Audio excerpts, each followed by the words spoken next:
How long did that go on? Approximately 28 minutes. That long? Yes. So almost half an hour? Yes. And then what happened? Then, Captain Raymond asked me twice if he heard the negative order correctly.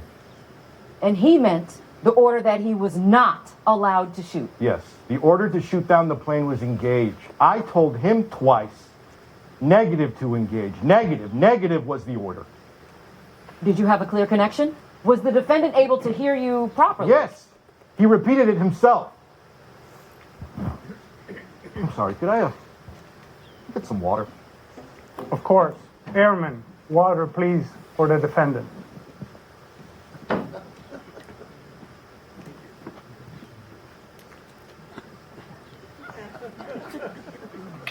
Buy me a drink first. Colonel? Sorry.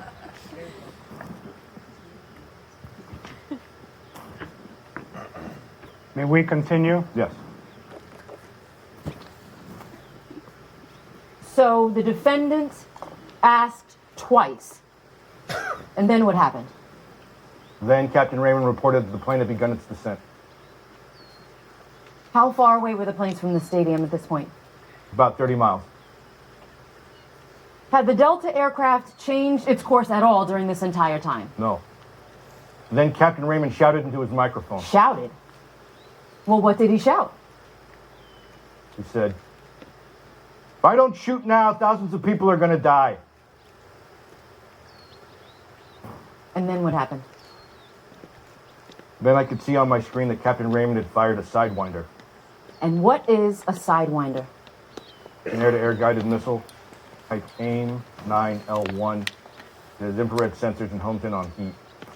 It locked onto the aircraft, and the plane crashed into an empty field. And what time was that? At precisely 2200 hours and 34 seconds. That is when the Sidewinder was electronically released. And the Rapid Reaction Force? Turned away, headed back to base. Captain Raymond and Lieutenant Weinberger were arrested upon arrival.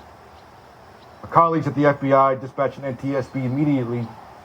They searched the wreckage, secured the site, and there were no survivors. Excuse me. Colonel Brooke, did you have any means of preventing the weapon from being released? Oh, I'm sorry. I don't know, blocking it by radio, perhaps? No, there's no way of doing that. The pilot must have independent control of his weapon system. I understand. So the decision to fire the Sidewinder is purely in the defendant's hands? Correct. And the planes are always armed? Of course they're armed. They're fighter jets. Thank you for your candor, Colonel. You may proceed, Counselor.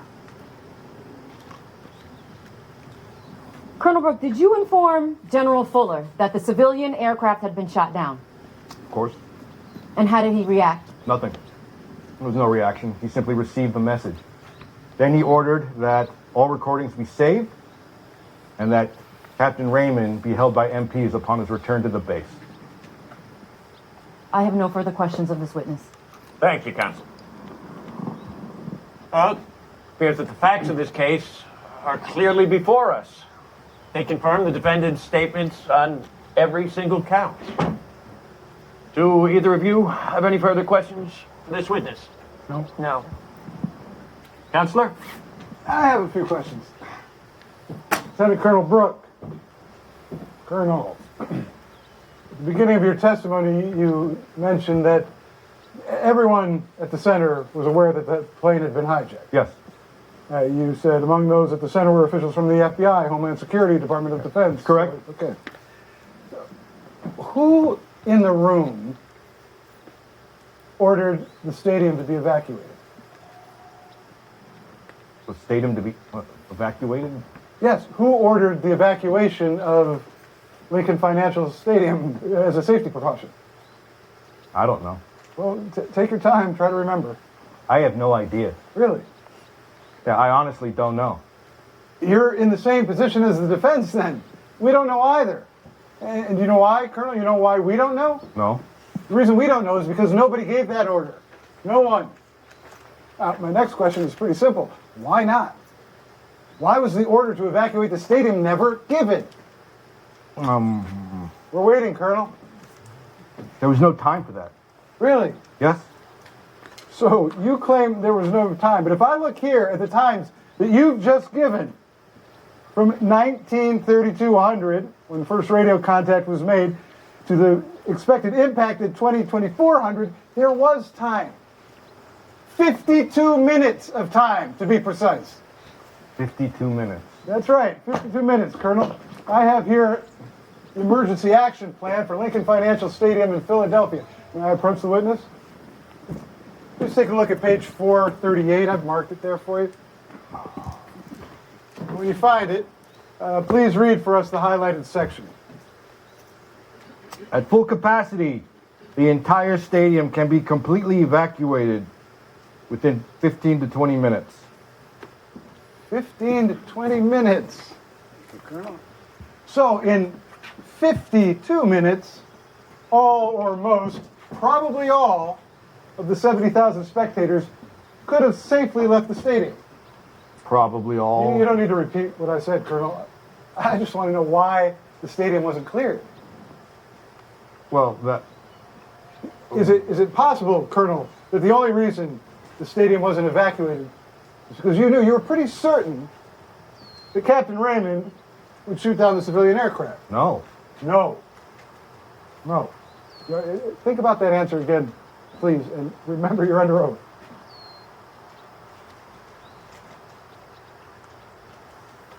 Possibly. Could you speak up a little, Colonel, so the jury can hear you clearly? Wasn't it true that everyone in that control room was pretty certain that the pilot would shoot down the civilian aircraft? I could imagine that. What exactly could you imagine? That Captain Raymond would shoot. And why could you imagine that? Well, because. Could it be because you yourself would have shot down that plane? Objection. This answer calls for a judgment. The witness does not have to answer this hypothetical question. Please rephrase. Let me try to help you out, Colonel. Are you aware that the Secretary of Defense has said he would order a hijacked aircraft to be shot down? Are you aware of that statement? Yes or no, Colonel? Yes, I'm aware of that statement. Allow me to read from that statement. Defense Secretary Rumsfeld specifically said, and I quote, "In the event of a hijacked aircraft, we would declare an extra-legal state of emergency and would intervene as necessary." Was that statement ever discussed by the team at the center? Of course, it was the constant topic of discussion. Everyone on that team was wondering what was going to happen in the event of a renegade. Are you aware he went on further to say that only pilots prepared to shoot down an aircraft in an emergency situation would be selected to the rapid reaction force? I'm aware of that. Yeah, so wasn't that, in fact, why nobody even thought to evacuate the stadium? You didn't think this through, Colonel. You were pretty sure you knew how Captain Raymond would react, right? I don't know what to say. I'm not prepared to answer that question. The truth would be helpful. All we need is the truth.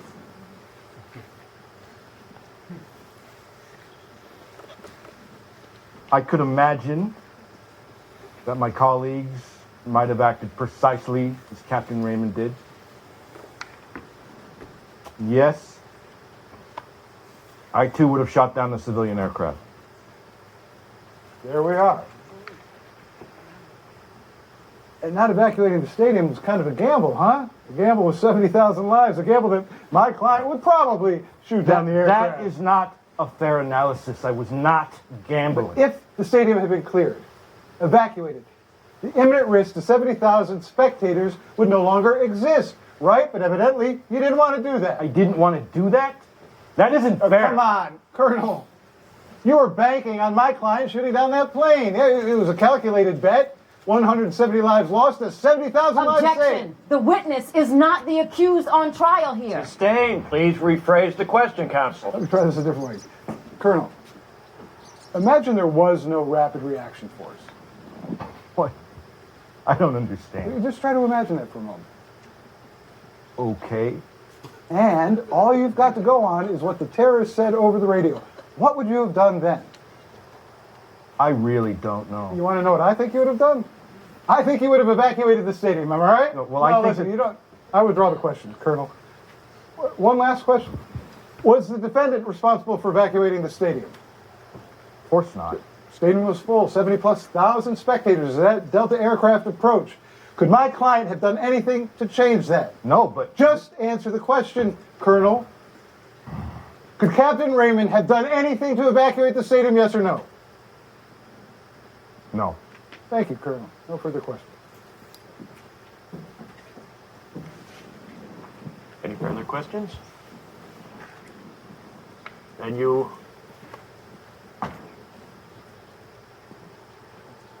As I understand it, Counselor, that has been agreed to in pretrial rulings. May I remind you, Captain Raymond, that at any time... No, let's get... Still have this, Counsel. Colonel Brooke, you're excused as a witness. Thank you for your time, Colonel. Excuse me, sirs. Who do I hand off this witness compensation form to?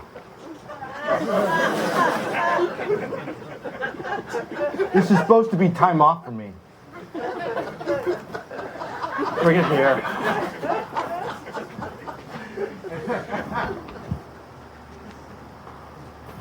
I think that's the Master Sergeant at your base. Thank you, sir.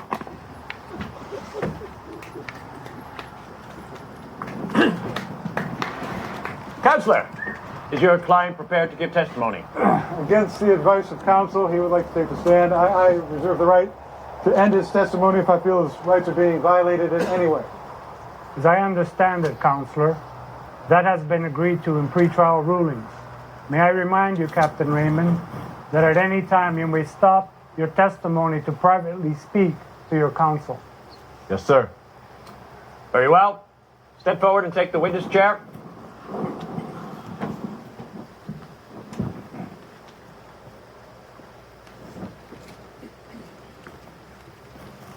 Well, let's start with some background, shall we? You're the oldest child in your family.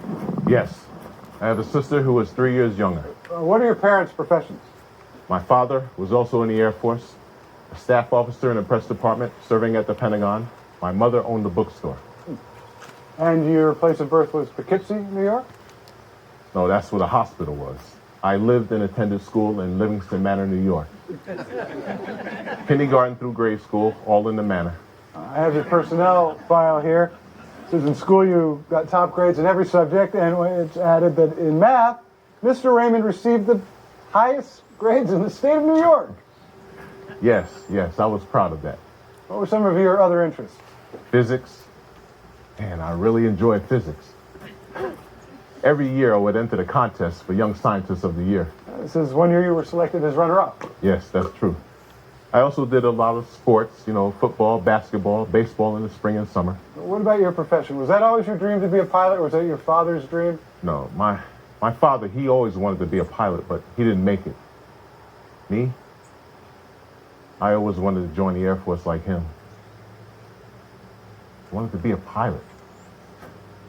I even had these huge posters of different planes on my bedroom wall. But why? What was it that interested you so much about them? Yeah, the excitement of it, God, the speed, the precision required. And as soon as you finished high school, you applied for the U.S. Air Force Academy. Yes. I went through a series of aptitude tests. I was checked to determine whether I was fit medically and psychologically and had the psychomotor skills required of pilots. Afterwards, I was invited to attend the Officers Candidate Training Program. And what did that consist of? In the first year of officer training, I was commissioned with the rank of captain. Over the next 2 years, I went through basic and advanced training as a pilot. And where did that take place? Maxwell Air Force Base in Texas. Go figure.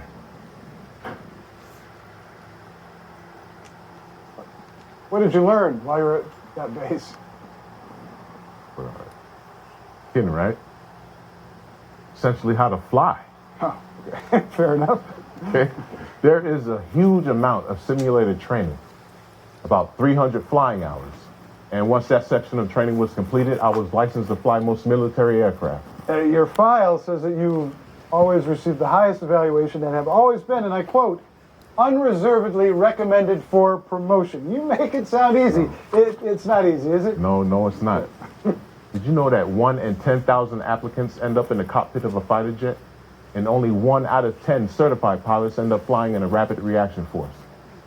I've been told there are more cardiologists in the U.S. than there are fighter pilots.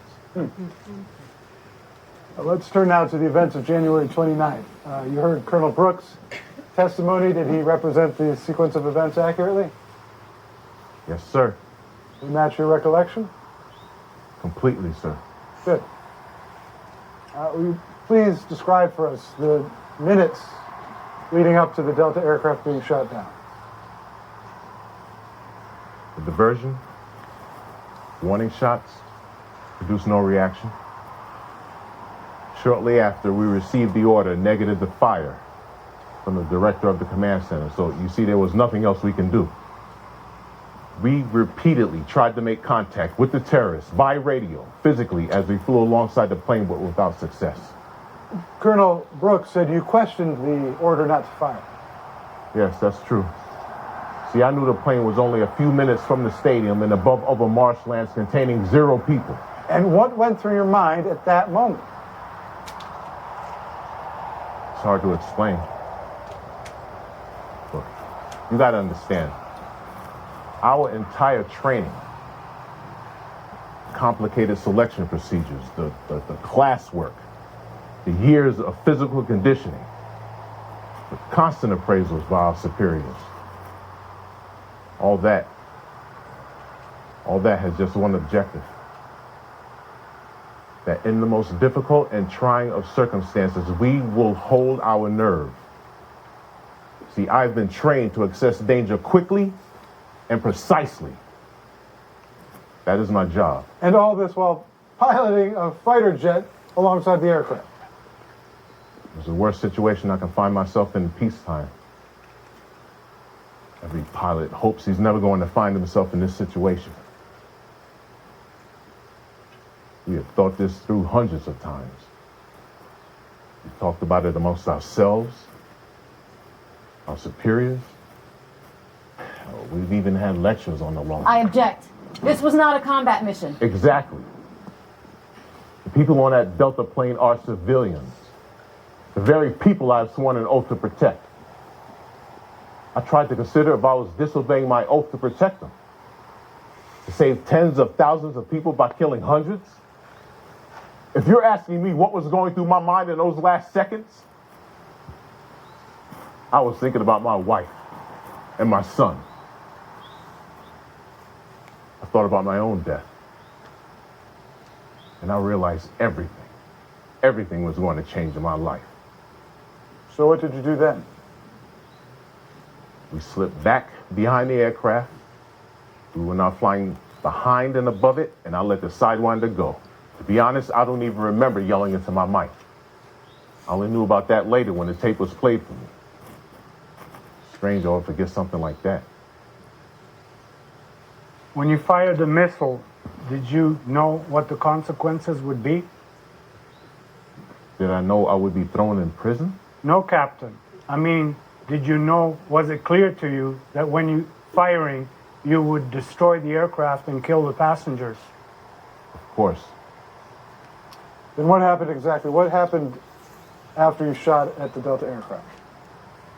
The Sidewinder locked onto the right engine of the civilian aircraft, and that is precisely where the missile hit. The fuel in the wing exploded. The wing detached itself from the fuselage. It rotated and continued to fly for a minute or two on its back. The fuel from the engine melted the plane's outer skin. Few of the passengers slipped out through these openings, and bags, luggage, things like that. We could see that the interior of the plane was on fire.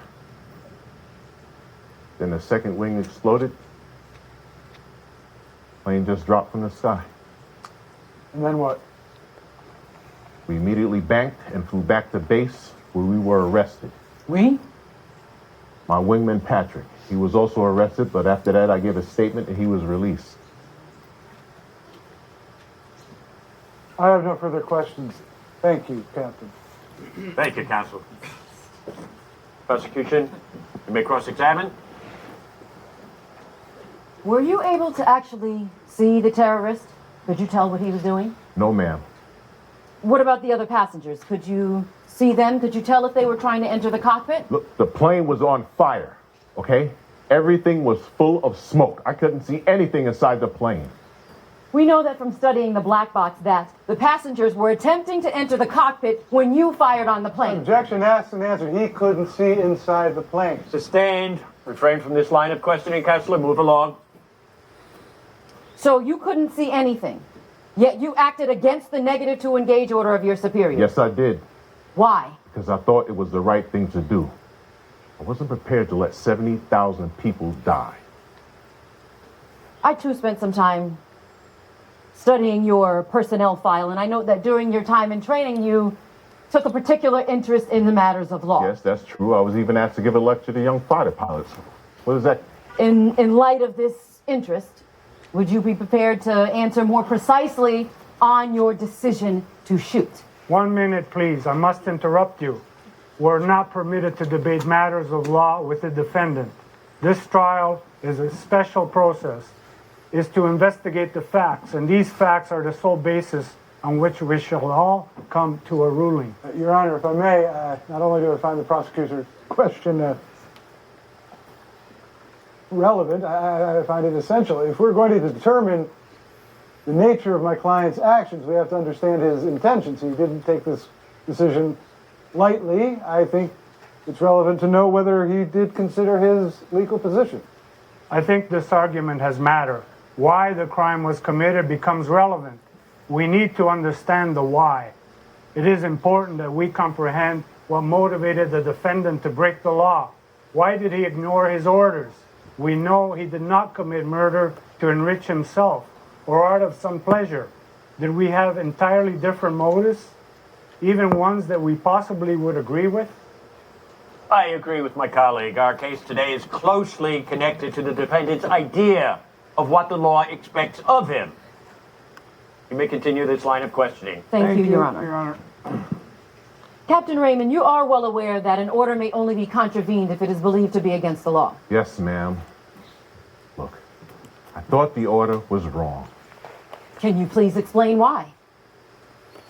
Question is whether or not the killing of non-participants is wrong. You got 170 passengers on one side, 70,000 spectators in the stadium on the other. Come on, when the figures are so lopsided, it's impossible not to weigh one against the other. So you believe that the larger number of spectators in the stadium justifies killing the passengers on the plane? Yes, I do. So you weighed one life against another? No, not one individual life against another individual life. I decided it was right to kill a few people in order to save a great many. Do you fundamentally believe that every human life is of equal value? Of course. Well, do you believe then that abandoning an individual life may be, protecting an individual life may be abandoned if it means it will save several other lives? Yes. I see. Imagine, if you will, a man is admitted to a hospital with a broken arm. Aside from that, he is in excellent health. In this same hospital, there are 4 patients urgently awaiting organ transplants. It is their only hope. According to you, are these patients allowed to just kill this man and harvest his various organs? Come on, of course not. But why not? After all, several other lives would be saved. Exceptions can be made for large numbers of people. So 4 to 1's not enough? No, definitely not. Well, what about 100 to 1? Or 1,000 to 1 maybe? Where exactly do you draw the line? But I can't say. One will have to decide on a case-by-case basis. Not one, Captain. What you really mean is you. You had the responsibility to decide this case. You put yourself in a godlike position. You alone set the proportion that was required. You decided who died. Captain, you just said that every human life is of equal value. Isn't it therefore impossible to weigh one life against another by a number? The people on that Delta plane had only a few minutes to live anyway. The hijackers was never going to land that plane safely on the ground, as we discovered on 9/11. The terrorists probably didn't even know how to land a jet. That plane would have exploded at the stadium even if I had not fired. They all would have been killed. So it's the length of the life remaining that's the determining factor now, and you alone are setting the time frame. Wouldn't you have preferred to given those passengers time to call their relatives and say goodbye? Objection, Your No, Honor. it's all right. I want to answer. I waited to fire on that plane at the very last moment. But think of our example. Imagine the man in the hospital doesn't just have a few minutes to live. He is mortally ill and only has a few hours to live. Can we therefore just kill this man and harvest his organs? Objection. Look, Your it's Honor. okay. I want to answer this. Look, a few hours is very different than a few minutes. And in your example, the mortally ill patient is completely innocent. As are the passengers.